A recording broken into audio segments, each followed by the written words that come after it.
কি আর বলবো, আজকে সকালে এমন সময় খেলা, একটু খেলা দেখবো। ছোট ছেলের স্কুল, সকালে খাবার রেডি করা, এরই মধ্যে আবার কারেন্ট চলে গেল। খেলাটা ঠিক মতো দেখতেও পারলাম না।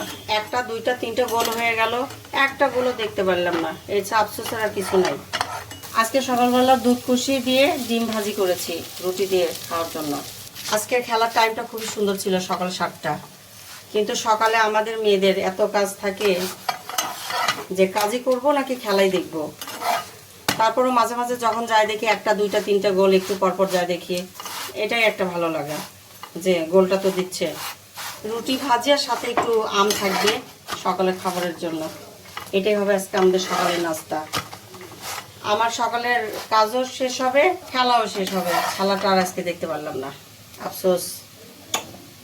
এরই মতন তাড়াহুড়া করতেছি। আমার বড় ছেলে জিজ্ঞেস করলাম যে খেলার কি খবর। ছেলে বলে যে মা খেলাই শেষ। আর কি বলবো, খেলাই শেষ, আমার রান্নাও শেষ।